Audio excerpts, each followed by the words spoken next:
जंगल एक लालची मोह था जो हार्ज क्षेत्र की ऊबड़ खाबड़ चोटियों के पीछे सूरज के डूबते ही हर किरण को निगल जाता था। मैं अपनी पुरानी स्टेशन वैगन में बैठा था, स्टीयरिंग व्हील को कसकर पकड़े हुए था, जबकि टायर गीली जंगल की सड़क पर फिसल रहे थे। स्टेशन 42 ऐसी जगह नहीं थी जहां कोई स्वेच्छा से जाता, लेकिन कर्ज उस अकेलेपन से कहीं ज्यादा भारी था जो यहां प्राचीन देवदार के पेड़ों के बीच छिपा था।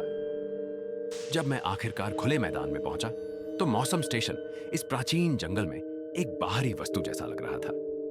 एक ग्रे कंक्रीट का ब्लॉक, एंटीना और माप उपकरणों से लैस, जो कंकाल की उंगलियों की तरह बादलों से ढके आकाश में फैले हुए थे। मेरा पूर्ववर्ती इलियास नाम का एक आदमी बिना एक शब्द कहे गायब हो गया था। मुझे बताया गया कि उसने बस इस्तीफा दे दिया था, लेकिन चाबी सौंपते समय प्रशासक की नजर ने एक अलग ही कहानी बयां की थी। यह दया से भरी एक नजर थी जिसमें थोड़ी राहत भी मिली हुई थी कि अब कोई और वहां होगा। मैं बाहर निकला और ठंड तुरंत मेरी जैकेट के नीचे घुस गई। एक नम, चुभने वाली ठंड जिसमें सड़ी हुई गंध और भूली हुई जानकारी का स्वाद था। जनरेटर की गुनगुनाहट ही एकमात्र आवाज थी। जंगल की पूर्ण शांति में एक यांत्रिक दिल की धड़कन। मैंने अपने पीछे भारी स्टील का दरवाजा बंद कर दिया और ताले की खड़खड़ाहट खाली गलियारे में एक अंतिम फैसले की तरह गूंज उठी। अंदर का हिस्सा कार्यात्मक था, लगभग बांझ, अगर ओजोन और पुराने कागज की हल्की गंध ना होती। डेस्क पर मुख्य कंप्यूटर के टिमटिमाते मॉनिटर के ठीक बगल में एक लेमिनेटेड कागज का टुकड़ा पड़ा था। यह आधुनिक उपकरणों के बीच बेमेल लग रहा था, लगभग एक अनुष्ठानिक वस्तु की तरह। मैंने इसे अपने हाथ में लिया और अपनी उंगलियों में हल्की सी कंपन महसूस की। ये बैरोमीटर के रखरखाव या एनीमोमीटर के अंशांकन के लिए निर्देश नहीं थे, ये नियम थे। 5 सरल वाक्य, एक शांत, लगभग क्रूर फॉन्ट में लिखे गए थे। मैं एक पल के लिए हंसा, कमरे की खालीपन में एक सूखी आवाज। लेकिन जब मैंने पहला वाक्य पढ़ा तो मेरी हंसी गले में अटक गई। नियम मजाक के लिए नहीं थे, यह मैंने अपने अस्तित्व के हर रेशे में महसूस किया।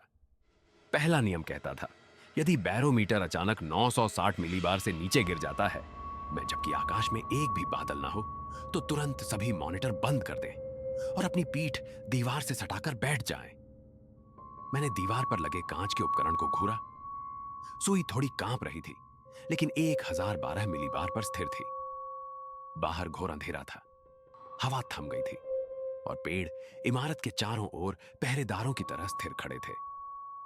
मैंने अपने काम पर ध्यान केंद्रित करने की कोशिश की, सिस्टम में डेटा टाइप किया और रडार पर हवा के प्रवाह का अवलोकन किया।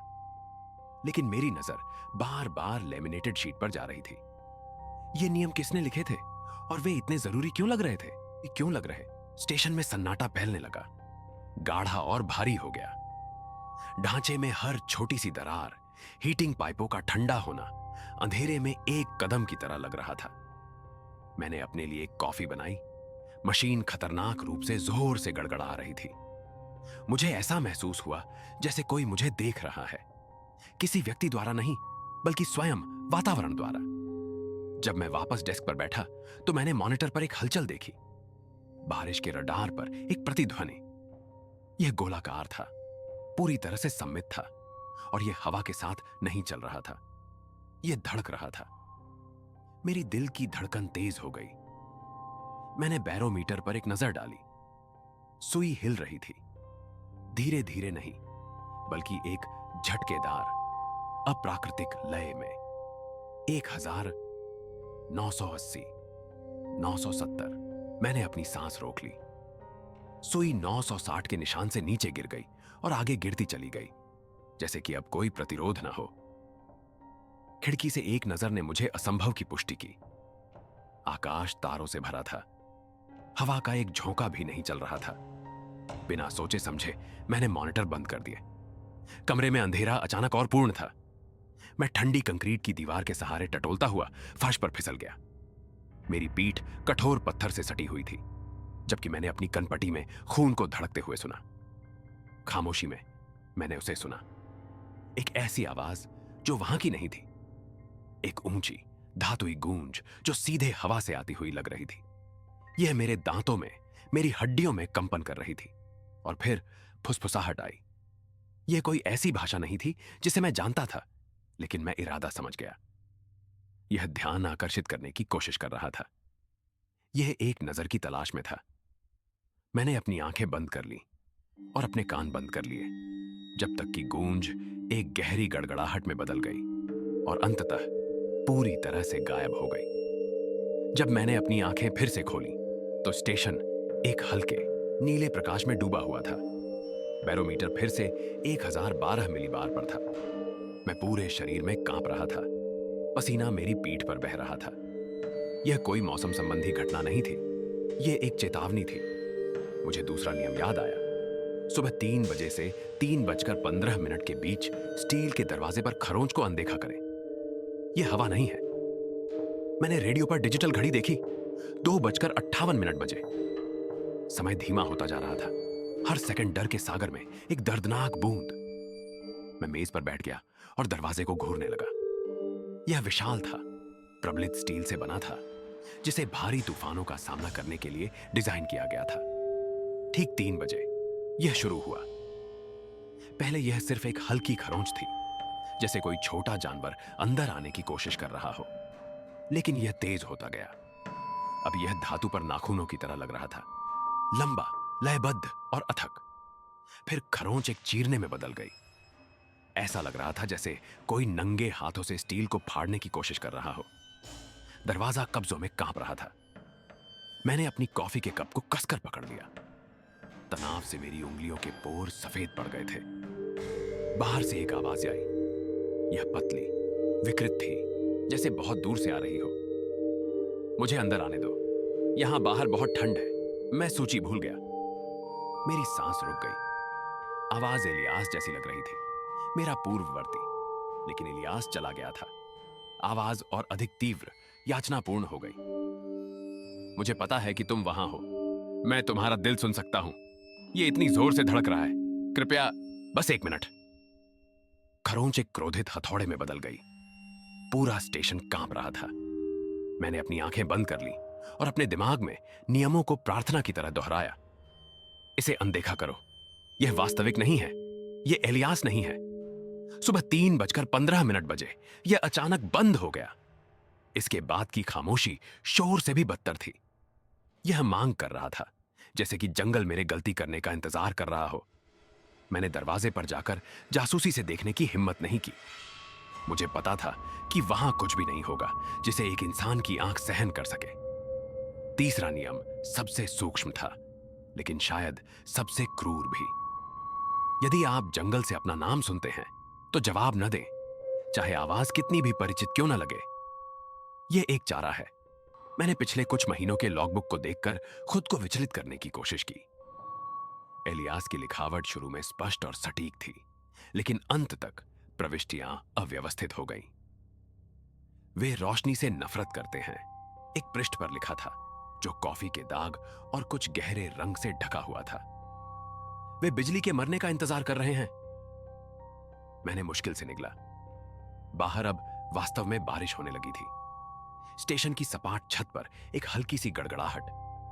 मैं दृश्यता की जांच करने के लिए खिड़की पर गया। स्टेशन की हेडलाइट्स केवल कुछ मीटर तक देवदार के पेड़ों के घने जंगल में घुस रही थी। और फिर मैंने इसे सुना। लुकास।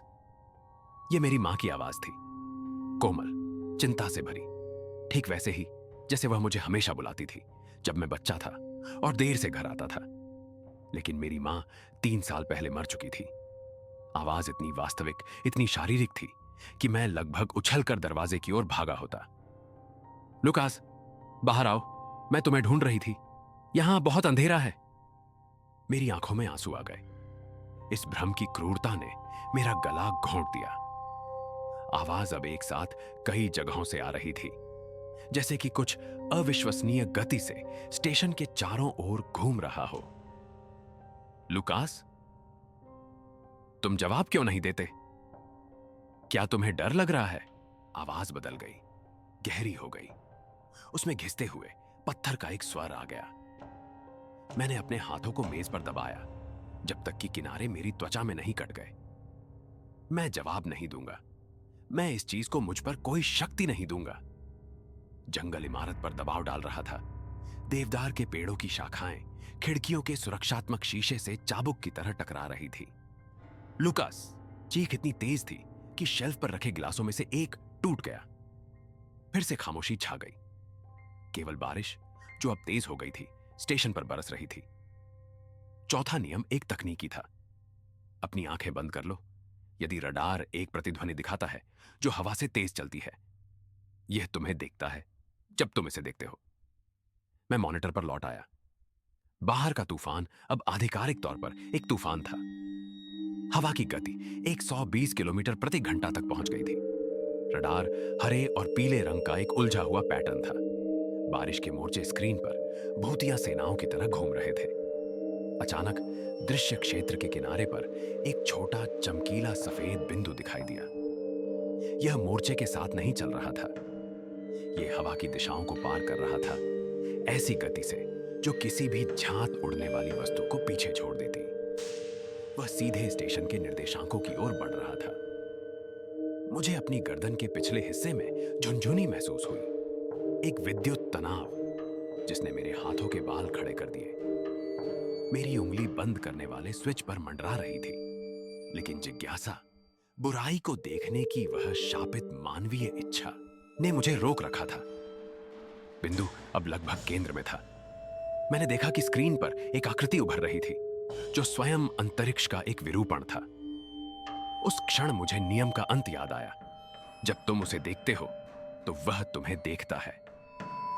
मैंने अपनी आंखें कसकर बंद कर ली और अपना सिर घुमा लिया। तुरंत मुझे कमरे में एक उपस्थिति महसूस हुई।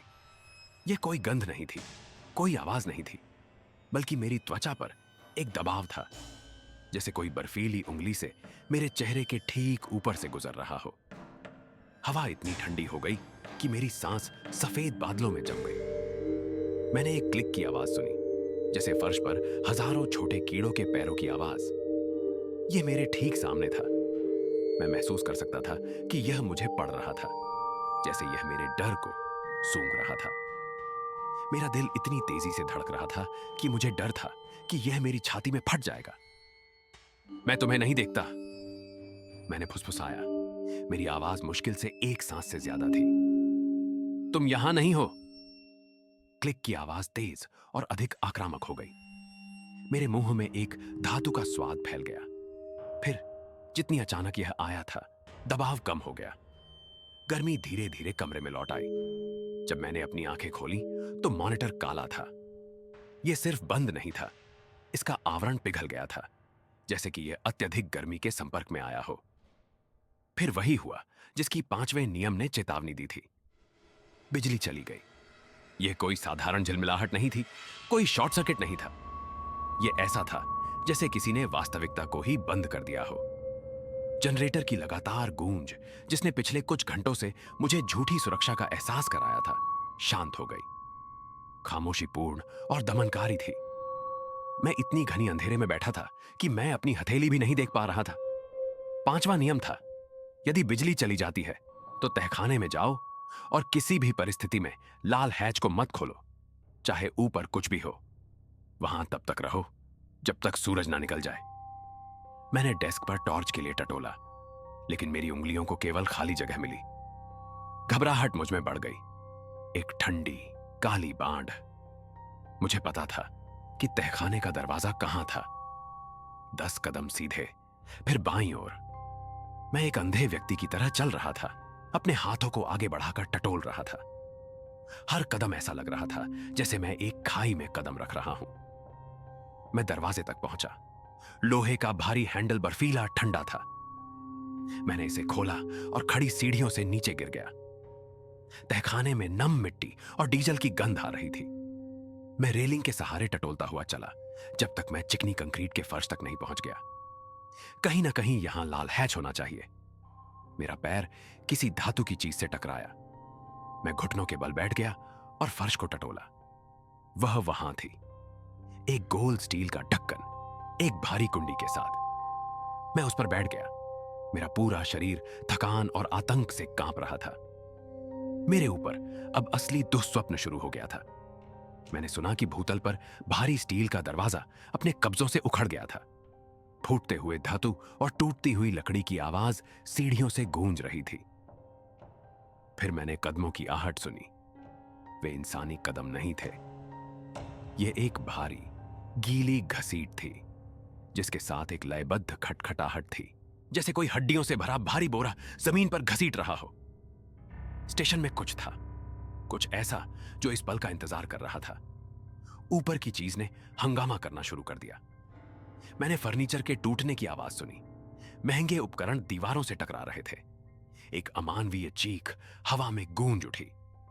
एक ऐसी आवाज जो इतनी नफरत और भूख से भरी थी कि मैंने जोर से चीखने से बचने के लिए अपने नाखूनों को अपनी हथेलियों में गाड़ लिया। फिर अचानक शांति छा गई। मैंने अपनी सांस रोक ली। मेरा दिल एक पिंजरे में बंद पक्षी की तरह मेरी पसलियों से टकरा रहा था। घसीटने की आवाज अब सीधे तहखाने के दरवाजे की ओर बढ़ रही थी। यह कदम दर कदम करीब आ रहा था। मैं लाल हैच पर सपाट लेट गया, जैसे मेरा हल्का वजन इस आपदा को रोक सकता है। तहखाने का दरवाजा चरमराया, क्योंकि उसे धीरे धीरे खोला गया था।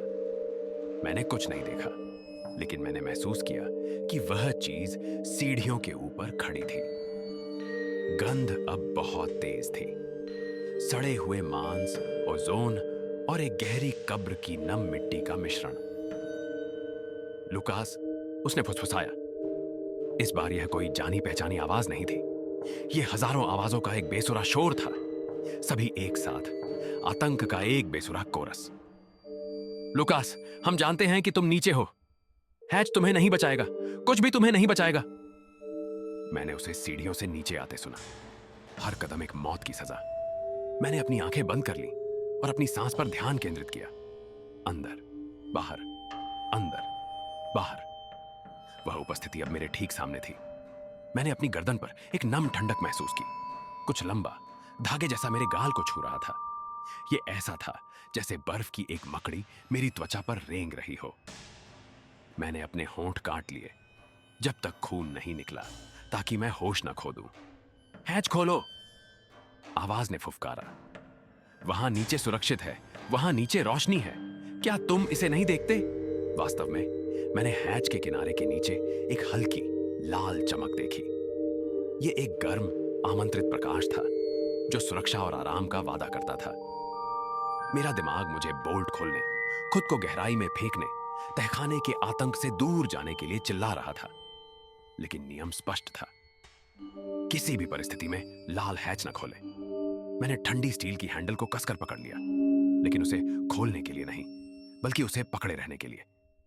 मेरे सामने की चीज हंसने लगी। यह एक सूखी, खड़खड़ाहट वाली आवाज थी जो तहखाने की खाली दीवारों में गूंज रही थी। तुम एलियास से ज्यादा चालाक हो, आवाज ने कहा, और इस बार यह लगभग प्रशंसात्मक लग रही थी। एलियास को रोशनी चाहिए थी। उसने हैच खोला। वह जानना चाहता था कि उसके नीचे क्या है। उसी क्षण मैंने हैच के नीचे से एक हल्की सिसकी सुनी। एक मानवीय कराह, दर्द और अनंत निराशा से भरी हुई। मेरी मदद करो, नीचे से एक आवाज फुसफुसाई। यह एलियास था। वह गया नहीं था, वह यहीं था, या जो कुछ भी उसका बचा था। आतंक एक नए आयाम पर पहुंच गया। मैं अपने ऊपर एक राक्षस और अपने नीचे एक पीड़ित आत्मा के बीच फंसा हुआ था। समय थम सा गया था। मिनट घंटों में बदल गए।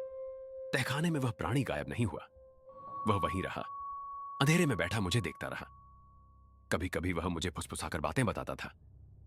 शक्ति के वादे, अकल्पनीय पीड़ा की धमकियां, मेरी सबसे गहरी गलतियों की यादें। वह मुझे जानता था, वह मेरे रहस्य जानता था। उसने मेरे बचपन के हर आघात, मेरे वयस्क जीवन की हर शर्म का इस्तेमाल मेरी इच्छा शक्ति को तोड़ने के लिए किया। लेकिन मैं डटा रहा। मैंने ढक्कन को तब तक बंद रखा जब तक मेरे हाथ सुन्न नहीं हो गए और मेरा दिमाग टूटने के कगार पर नहीं पहुंच गया। मैंने प्रार्थना करना, कोसना, रोना शुरू कर दिया, लेकिन मैं हिला नहीं। मैं स्टेशन का एक हिस्सा बन गया, कंक्रीट का एक हिस्सा, अप्राकृतिक के खिलाफ अटल। कुछ समय बाद, अनंत काल की पीड़ा के बाद, हवा बदल गई। भारी, सड़ी हुई हवा घुलने लगी। एक दूर की चिड़िया की आवाज टूटे हुए स्टेशन से नीचे आई। भोर की पहली किरण ने पेड़ों की चोटियों को छुआ होगा। तहखाने में उस प्राणी ने एक आखिरी निराश फुफकार छोड़ी। मैंने उसे घिसटते हुए सुना, जैसे वह सीढ़ियों से ऊपर जा रहा था, मुझसे दूर, रोशनी से दूर। फिर शांति छा गई। मैं लंबे समय तक ढक्कन पर बैठा रहा, हिलने में असमर्थ। जब सूरज की रोशनी तहखाने के दरवाजे के दरार से गिरी और हवा में धूल को नाचने दिया, तभी मैंने उठने की हिम्मत की। मेरे पैर अकड़ गए थे, मेरा पूरा शरीर दर्द कर रहा था। मैं सीढ़ियों से ऊपर चढ़ा और तबाही देखी। मौसम स्टेशन मलबे का ढेर था। खिड़कियां फटी हुई थीं, मॉनिटर पिघल गए थे, दीवारें गहरी दरारों से भरी हुई थीं, जैसे किसी विशाल पंजे ने इमारत को फाड़ने की कोशिश की हो। मैं बाहर निकला। जंगल शांत दिख रहा था, सुनहरी सुबह की रोशनी में लगभग निर्दोष। लेकिन मैं बेहतर जानता था। मैंने गीली जमीन पर निशान देखे। वे दरवाजे से सीधे घने झाड़ियों में जा रहे थे।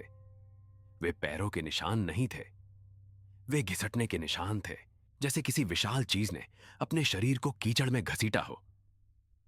मैं अपनी कार के पास गया, जो चमत्कारिक रूप से अछूती रही थी। मैं अंदर बैठा, इंजन चालू किया और बिना पीछे देखे चला गया। मेरी जेब में मुझे नियमों वाली लेमिनेटेड शीट महसूस हुई। मैंने उसे निकाला और उसे फाड़ने वाला था, लेकिन मैं रुक गया। पीछे की तरफ कुछ नया लिखा हुआ था, एक कांपती हुई लिखावट में, जिसे मैंने तुरंत एलियास की पहचान लिया। वे कभी वास्तव में नहीं जाते, वे बस अगले का इंतजार करते हैं। मैं कांप उठा और शीट को खिड़की से बाहर फेंक दिया। जब मैं घुमावदार सड़कों से नीचे जा रहा था, मैंने एक बार फिर रियर व्यू मिरर में स्टेशन 42 की ओर देखा। वहां छत पर मुड़े हुए पवन मापी के ठीक बगल में एक आकृति खड़ी थी। उसने एक पीला रेनकोट पहना हुआ था, हालांकि सूरज चमक रहा था। उसने धीरे से अपना हाथ उठाया और मुझे अलविदा कहा। मैंने गति बढ़ाई और दूर चला गया, जंगलों से दूर, नियमों से दूर। लेकिन मेरे अंदर गहराई में मुझे पता है कि मैंने जंगल को कभी नहीं छोड़ा। जब रात में बारिश होती है या जब मेरे नए घर में बैरोमीटर बिना किसी कारण के गिरता है, तो मैं अपनी पीठ दीवार से सटाकर बैठ जाता हूं। मैं अपनी आंखें बंद कर लेता हूं और जब मैं अपना नाम सुनता हूं तो जवाब नहीं देता, क्योंकि नियम स्टेशन के लिए कोई सुरक्षा नहीं थे। वे दुनिया के लिए एक चेतावनी थे और मैं ही एकमात्र हूं जो अभी भी सुन रहा हूं। फुसफुसाहट अभी भी वहां है, बहुत धीमी, मेरी चेतना के किनारे पर। यह मेरे आंखें खोलने का इंतजार कर रही है, यह मेरे नियम तोड़ने का इंतजार कर रही है। लेकिन मैं नहीं करूंगा। मैं जब तक हो सके रोशनी में रहूंगा और प्रार्थना करूंगा कि सूरज कभी अस्त ना हो।